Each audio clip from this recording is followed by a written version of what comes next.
Mais Sakura, c'est Morgane et Rosalis. Salut. Aujourd'hui, on fait un coup de gueule sur le shoujo manga en France. Allons-y. Cette vidéo est en 4 parties. Première partie, état des lieux en France, état des lieux au Japon, les adaptations de shoujo manga qui viennent booster le manga d'origine, et pour conclure, un chiffre clé qui vous permettra tout de suite de voir ce qu'il en est. On commence avec la première partie, celle qui nous concerne tous, l'état des lieux en France. Pour ça, du coup, j'aimerais explorer plusieurs types de librairies. On commence par la Fnac, parce que c'est grand, c'est facile d'accès, beaucoup de personnes y vont. Donc quand tu regardes les rayons manga, ça te donne un peu un aperçu, normalement, de ce qu'il en est du manga en France, en particulier pour le shoujo manga. Eh bien, qu'est-ce qu'il en est? Moi, ce que j'ai pu constater, c'est que il y a peut-être un rayon shoujo manga, mais il est tout au fond. Il faut vraiment que tu y ailles. Les nouveautés, elles sont par terre. Et très souvent, si jamais il n'y a pas genre 2-3 exemplaires, c'est directement mis en tranche. En gros, le manga, il est mort, quoi. Il vient à peine de sortir, qu'il est déjà rangé. Même la semaine de la sortie, c'est ça qui est étonnant. C'est-à-dire Même que... le jour de la sortie. Oui. Quand je dis qu'il y a des mangas par terre, c'est quand il y a une grosse nouveauté, un très gros shoujo manga, et tu te dis « Wow, c'est génial, j'espère que ça va marcher, ça mérite de marcher ». Donc t'as une pile, mais c'est par terre. Je veux dire, même Sailor Moon, ça se retrouve par terre.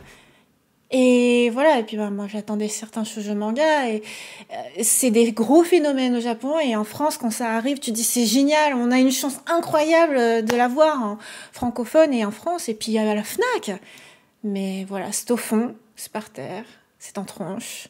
Voilà. Précisons que pour tout cet état des lieux, on se base sur ce qu'on a vu en 2021 dans différentes régions, Pays de la Loire, Normandie, Bretagne. On est allé faire pas mal de librairies. Ensuite, intéressons-nous à Espace culturel Leclerc. Voilà, c'est aussi une autre manière d'avoir accès à la culture. Là où tout le monde peut aller, je trouve que c'est quand même bien représentatif. Donc, qu'en est-il des espaces culturels Leclerc? En général, il n'y a pas de rayon dédié au shoujo manga. Ou alors, s'il y en a, c'est mélangé avec du yaoi, du yuri, et même du shonen romance. Ou alors, des shonen comédie, mais du moment que ça a un design assez joli, paf, c'est classé tout ensemble. Du coup, t'as un gros mélange, tu te fais quoi? Bien sûr, c'est complètement différent du rayon shonen, enfin, je parle rayon, c'est complètement différent de l'effervescence qu'a droit le shonen manga. Shonen et seinen. Et pourtant, quand je dis tout ça, j'adore le shonen manga aussi, hein. Tout ce qui est shonen jump et tout, j'adore, je suis hyper fan et tout. Mais en fait, moi, je suis quand même pour un monde où il y a de tout et pas de discrimination, surtout que c'est un genre, c'est mon genre chouchou, quoi. Et moi, j'ai grandi avec, j'ai bien grandi avec, j'aimerais bien que les jeunes grandissent avec aussi. Et si d'emblée, c'est si peu mis en avant, c'est quand même archi dommage. Donc vous allez me dire, mais oui, mais c'est la Fnac, mais oui, mais c'est Espace culturel Leclerc. Bon, d'accord, si on s'écarte un peu de ces grosses machines et qu'on va voir plutôt dans des librairies indépendantes. Là, c'est bien que cet été, on ait voyagé un peu. Ouais. Et puis, Morgane adore regarder les rayonnages de librairies et tout. Donc, c'était l'occasion de voir comment c'était arrangé. Bah, c'est pas mis en avant du tout. Et là où j'étais très déçue aussi, c'est qu'il n'y avait pas de PLV. De PLV shoujo manga, hein, je veux dire. Parce que sinon, des boîtes pour mettre des One Piece et tout ça, il y en avait. Mais par contre, il devait y en avoir pour du shoujo manga. Jamais vu, hein. Donc après, je dis pas, hein, il peut y avoir des libraires bien intentionnés qui vont écrire leurs propres petits mots et mettre en avant ce qu'ils ont envie de mettre en avant, leur vrai coup de cœur et tout ça. Heureusement qu'ils existent, hein, parce que sinon, l'impression générale, c'est que le shoujo manga, c'est comme si on considère qu'en France, ça marche pas, ça se vend pas, c'est pas digne d'intérêt, c'est même pas pour une niche, c'est juste pour être dans un coin et puis on s'en fiche, quoi. Il y a 2 problèmes majeurs aussi. Le problème des mises en avant payées, le problème des piles invendues très vite renvoyées en retour. Morgane, en fait, il me conseille énormément en lecture. Je regarde aussi beaucoup de news sur Internet et tout. Donc, pour quelqu'un qui sait déjà, il n'y a pas de problème. Mais pour, tu vois, un jeune qui va se promener dans les rayonnages et puis se fier un peu à la mise en avant, je trouve que c'est un problème. de se dire, les principaux mangas, souvent des shonen ou des seinen, qui sont mis en avant, c'est juste que l'éditeur a payé plein pot pour que ce soit en facing, pour qu'il y ait plein de piles, pour qu'il y ait même un écriteau, pour que... Voilà, quoi. Et c'est pas du tout représentatif, finalement, de la qualité de l'œuvre ou, je sais pas moi, d'un argumentaire vraiment pertinent. C'est une question de gros sous. Et finalement, le jeune, il va être dirigé vers le marketing, quoi. C'est le marketing qui va diriger sa consommation de produits culturels. Je trouve que c'est vraiment extrêmement dommage. Voilà, j'aimerais un monde plus égalitaire. Mais aussi, les piles de mangas invendus, je trouve ça tellement cruel et tellement bizarre, en fait, que... Tu vois, tu te dis, il y a une œuvre qui vient juste de sortir. Ça fait même pas quelques jours. Bon, on va dire une semaine, on va dire. Ok, si ça n'a pas été vendu tout de suite, c'est peut-être aussi que les Français ils se jettent pas sur les mangas dès le jour de sortie. Bon, au Japon, c'est une autre histoire, mais bon, les Français, des fois, tu prends ton temps, des fois, t'as pas eu le temps, ou voilà. Des fois, tu vois que, mais c'est cruel, mais parce qu'il y a beaucoup trop de sorties aussi en ce moment, t'as plein de mangas qui sont tout de suite renvoyés dans des caisses qui vont repartir, je sais pas, au pilon ou machin.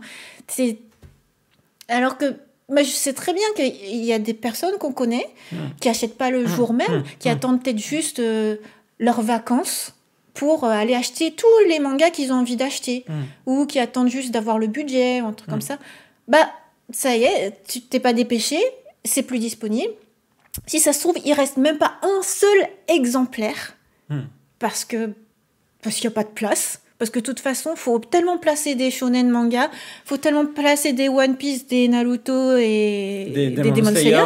Ce qu'il y a, c'est que le marché du manga est en pleine explosion. On connaît une explosion qui n'est plus vue depuis le début des années 2000. C'est juste incroyable, 29 millions de mangas vendus sur la première partie de l'année 2021. Ça a déjà explosé le chiffre de toutes les ventes de 2020, qui était déjà une année record. Et en fait, ce qui marche se concentre sur des titres qui sont parmi les shonen manga ou des seinen manga qu'on a évoqués. Mais la contrepartie, c'est que dans un espace réduit de librairie ou d'espace culturel, eh bien, en fait, effectivement, pour avoir suffisamment de volume de ces énormes titres, eh bien, c'est tous les titres qui, de base, sont un peu moins connus et moins mis en avant, qui en souffrent parce qu'en plus, ils ont un temps de présence dans les rayons encore plus faible. Ouais. Donc, c'est un peu avec tous les confinements, tout ça. Enfin, bref, il y a eu un phénomène d'explosion un peu bizarre. Et puis, du coup, les rayonnages n'ont pas pris plus d'espace. Mais bon, je veux dire, avant même ça, il y avait déjà un souci. C'est juste que là, c'est exacerbé. Ce qui nous amène à faire partie 2, état des lieux au Japon. Parce que nous, notre point de comparaison, c'est un petit peu ce petit paradis, là où sont créés les mangas, et là où les rayons de shoujo manga sont des rayons au pluriel. Donc déjà, il y a des rayons dédiés. La question se pose même pas. C'est même pas genre mélangé avec un peu tout le reste et tout. Il y a des rayons dédiés, parce que de la même manière que tu vas vouloir diriger ton public pour qu'il puisse se retrouver dans cette forêt de livres, il faut aussi que tu donnes des repères. Donc la manière de donner des repères des Japonais, c'est le public cible. Est-ce que le public cible est plutôt masculin, public cible plutôt féminin, etc. etc. Et après, rien n'oblige, t'es pas obligé d'aller dans ce rayon-là, tu peux aller dans le rayon cible masculine, les hommes peuvent aller dans le rayon cible féminine, ça pose pas de problème, mais t'as un repère.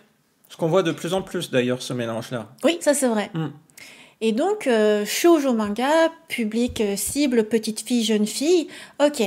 Ensuite, autre chose, c'est qu'il y a des magazines de prépublication. Oui, il y en a plusieurs, des bimensuels, des mensuels, voire des trimestriels. Et la présence de ces magazines-là fait que, du coup, depuis maintenant presque 50 ans, en fait, le shoujo manga est très bien établi et bénéficie à la fois de ces éléments de prépublication et puis ensuite de parution en format de volume relié. Si vous connaissez un peu le manga, en particulier le shonen manga, vous connaissez peut-être ce qu'est le Shonen Jump, le magazine de prépublication phare pour ce qui est du shonen manga. T'as aussi ce style de magazine-là pour du shoujo manga. C'est à partir de là que sont créés les mangas, quoi. Et donc, tout ça est très florissant au Japon. On adore y passer un temps fou. Dans ces rayons-là, tout à fait. Voilà, et tu as un fort turnover des mises en avant.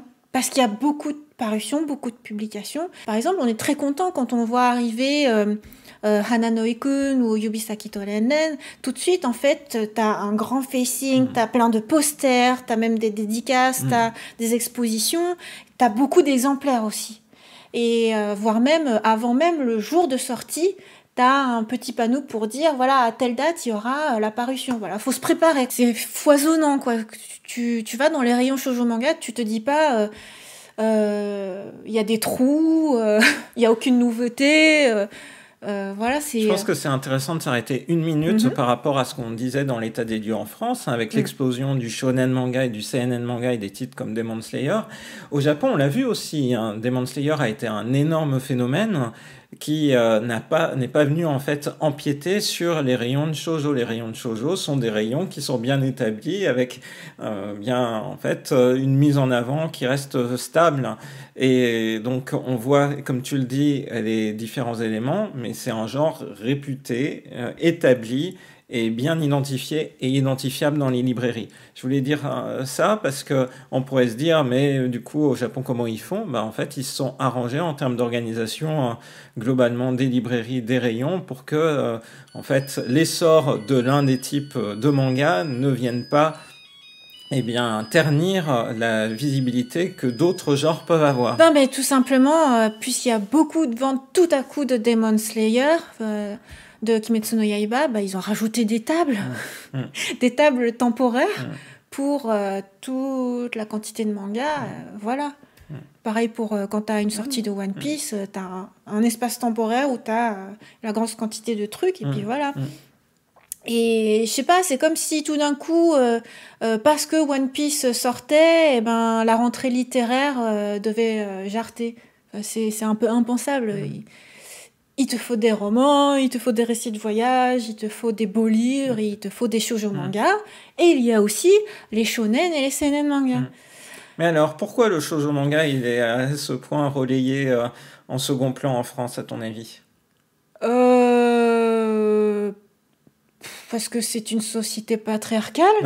Non, j'en sais rien. Je sais pas pourquoi. Parce que nous, à notre époque, notre jeunesse, t'avais des shoujo manga. Ah, c'est la transition que tu voulais me faire faire.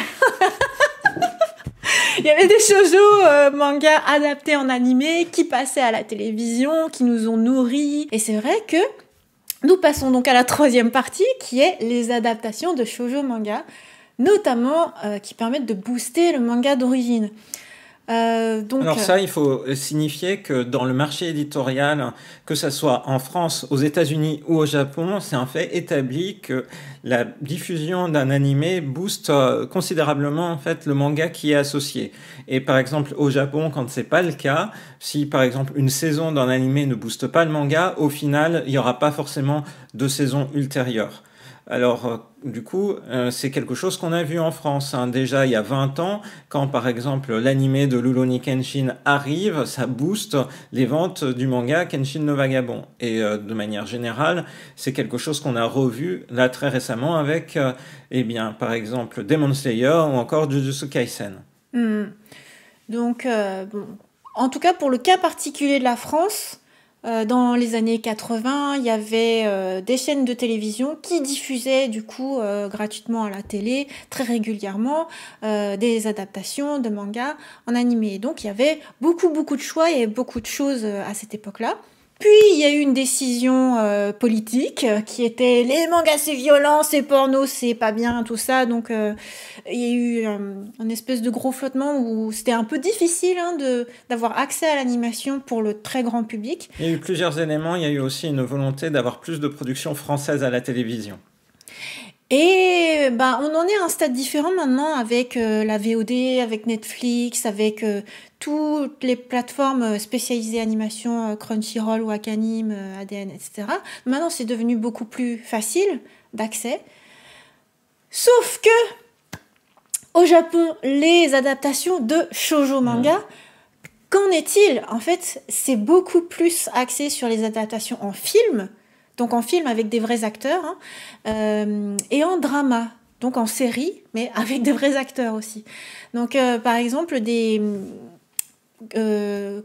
Kyokoi o Hajimemasu, par exemple, ça a été adapté en film, gros succès au box-office, gros succès, mais parce que une romance, par exemple, je pense que c'est très approprié pour une sortie en amoureux. Tu vas inviter ta copine à aller voir un film romantique, et il se trouve que c'est l'adaptation d'un shoujo manga, c'est parfait. Et donc, ça marche bien au Japon. Le problème, c'est que c'est pas télétransporté en France. Alors déjà, pour avoir une adaptation de manga en animation en France, il y a quoi? Il y a eu Perfect Blue, Dragon Ball, au pas cinéma, grand-chose. oui, au cinéma. Et une adaptation en film live avec des acteurs, je sais pas, ça n'existe pas. Ça vient pas en France. Très peu. Très peu de choses sont arrivées après sur les plateformes directement de type Netflix. Je pense par exemple à Kenshin. Alors qu'au Japon, en fait, tu as beaucoup d'adaptations comme ça en film de shoujo manga. Ouais. Les adaptations en drama, il n'en est même pas question parce que quelle plateforme diffuserait ça en France? En France, Viki. Ouais, il y a Et encore, Viki, qui connaît Viki? Donc, voilà, les dramas, c'est comme si c'était mort. Donc finalement, les adaptations soutien qui viendraient faire connaître et faire booster en France ne viennent pas. Donc après, t'as quelques rares adaptations animées encore, dans les quelques années précédentes, genre Orange. Oui. Le garçon d'à côté. Oui, et puis Mon Histoire, des trucs comme ça. Et encore, est-ce que c'est sorti au bon moment par rapport à la publication française? Parce qu'il y a ça aussi. Il faut que le manga soit arrivé en traduction en France et que l'animé arrive en même temps, quoi. Donc au Japon, tu as un bon timing pour tout ça. En France, tu as souvent des mois ou des années d'écart. Donc, ouais, je sais pas. Est-ce que c'est ce qui explique que le shoujo manga a été en déclin en France? J'en sais rien. En tout cas, il y a plusieurs raisons, mais un des éléments, c'est qu'il n'est pas soutenu par les médias alternatifs, comme du coup, ce que je parle ici de médias alternatifs, c'est le fait qu'il y ait une série animée qui vienne soutenir, ou une série, quelle qu'elle soit, qui vienne soutenir le manga qui théoriquement a beaucoup de succès. Ouais, un autre média, quoi. Même ça pourrait être un jeu vidéo aussi. Oui, bien sûr. Mais ouais. Donc c'est une part importante quand même. On aura beau dire que oui, les adaptations, ce ne sont que des adaptations, c'est pas le média d'origine. Il n'empêche que pour le grand public et pour atteindre un maximum de gens, c'est quand même quelque chose qui compte. Ouais, au Japon, ça se voit vraiment. C'est-à-dire qu'il y a des mangas qui, même 2 ou 3 ans après la fin de la parution, connaissent ainsi une adaptation animée, ce qui permet aussi de mettre en avant les nouvelles œuvres de l'autrice, souvent qui est à l'origine de cette œuvre-là. Enfin bref, il y a tout un système qui permet du coup de soutenir ce milieu. Oui, puis on a vu même en shonen manga, c'est flagrant que Demon Slayer ça aurait pas explosé comme ça s'il n'y avait pas une si belle adaptation animée diffusée sur Netflix dans le monde entier. Et puis là maintenant Tokyo Revengers, Jujutsu Kaisen, tout ça c'est parce qu'il y a eu les adaptations, quoi. Quatrième partie, un chiffre de comparaison, tout de suite, ça va vous parler. 80 000. 80 000 exemplaires, c'est donc le best lancement de manga en France.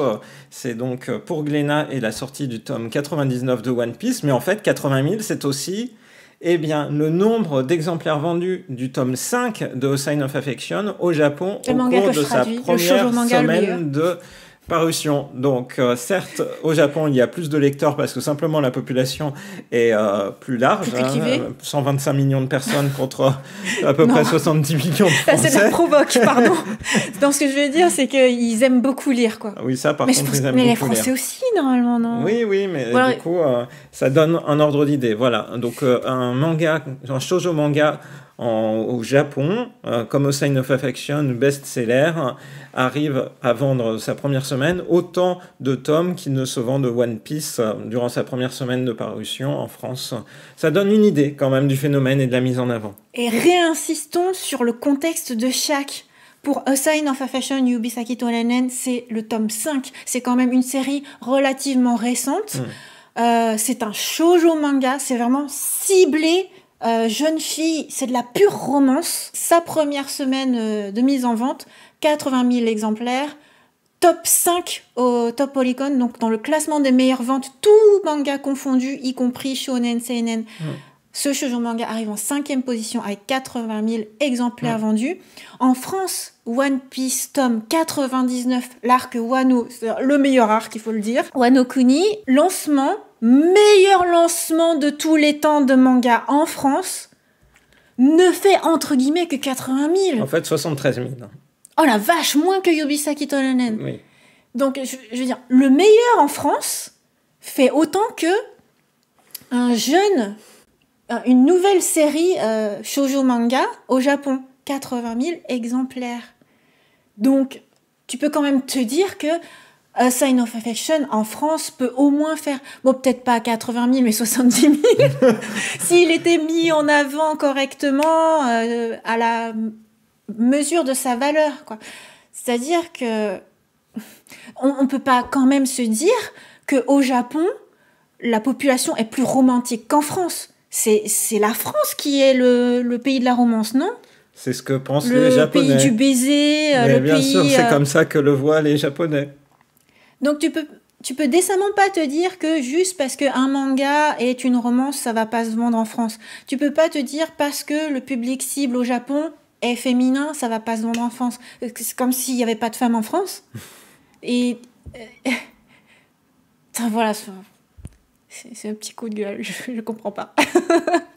Ouais, les meilleurs lancements récents de shoujo manga, on est remonté un petit peu dans le temps pour préparer cette vidéo, on a un peu regardé ces 10 dernières années. Je peux me permettre une parenthèse? Est-ce que je parle de A Sign of Affection en disant mais en fait ça se vend, enfin c'est un très bon lancement en France, hein. A Sign of Affection, ça doit être l'exception shoujo manga. Mais donc sur les chiffres des années précédentes, en fait, les meilleurs shoujo, les meilleurs lancements chez différents éditeurs se situaient entre 10 000 et 20 000 exemplaires en France, donc pour un tome 1. Voilà où on en est. Donc il y a à mon avis un fort potentiel de croissance, d'autant plus que en fait, le shoujo manga, pour finir, souffre en fait en France de cette image, ce n'est que de la romance. Et, alors que c'est faux. Alors que c'est faux, effectivement. Il y a tu veux que j'en parle? Oui, tu peux en parler, vas-y. Parce que, en fait, le truc, c'est que tu as le public cible, d'une part, et les thèmes. Donc, le truc en France, c'est que tu as l'impression que dès qu'un public cible est féminin, ça va tout de suite être le thème romance. Et du coup, ça veut dire que tu oublies tout le reste. Il peut y avoir de l'aventure, il peut y avoir de la fantaisie, il peut y avoir du quotidien ou du sport, etc. etc. Et au Japon, tu as exactement ces thèmes qui sont aussi retransmis. C'est-à-dire, c'est comme si tu mettais un ensemble et dans l'ensemble, il y a des sous-ensembles. Tu sais parfaitement que dans les romans, par exemple, tu vas pas avoir que des thrillers. Tu vas aussi avoir, je sais pas moi, de l'aventure, tu vas avoir peut-être de la romance aussi, ou alors il peut même y avoir des histoires qui mêlent tout. Enfin, voilà quoi, c'est un peu bizarre d'avoir fait une réduction pareille, shoujo égale romance.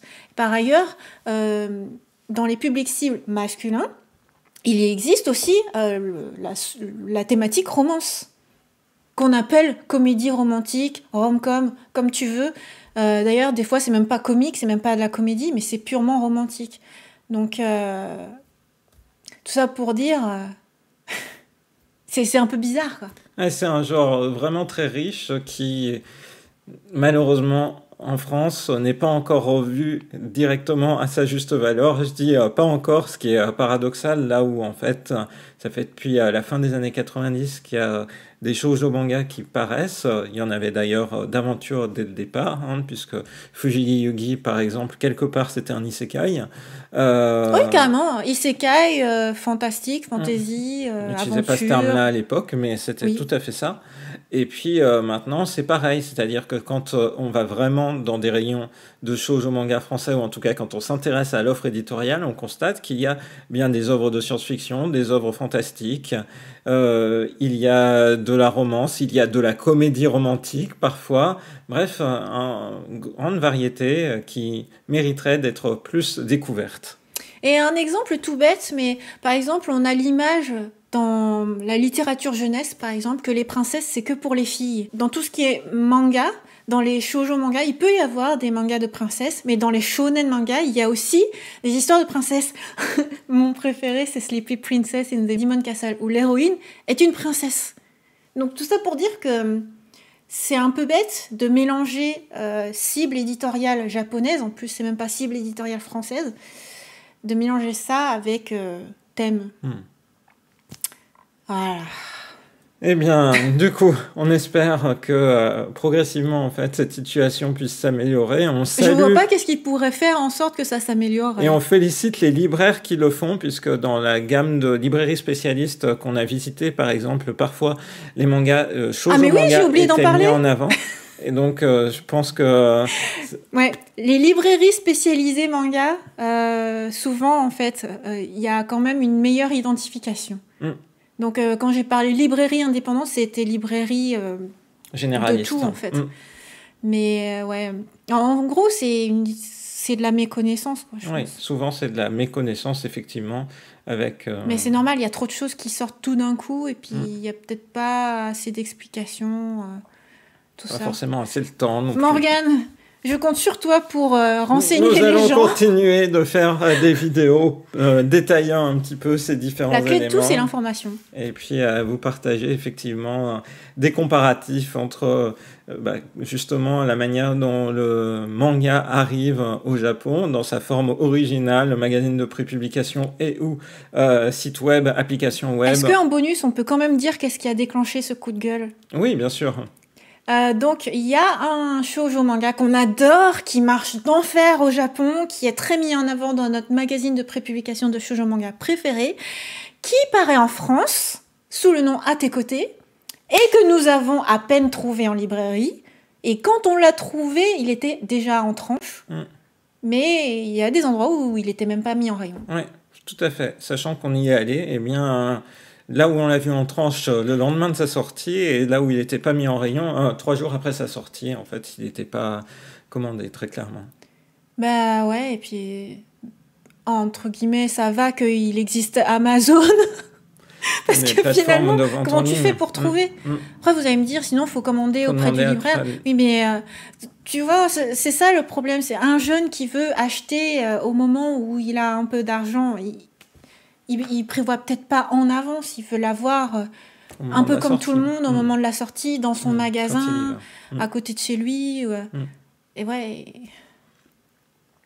Un si beau shoujo manga. Ouais. Voilà. Voilà. On espère que cette vidéo sur le shoujo manga, cette vidéo coup de gueule sur la situation du shoujo en France vous a plu. On vous donne rendez-vous à très bientôt dans une prochaine vidéo sur la chaîne de Rosalis. Bye bye. J'espère que j'ai froissé personne, j'espère pas avoir dit trop de bêtises. C'est juste un sentiment à chaud.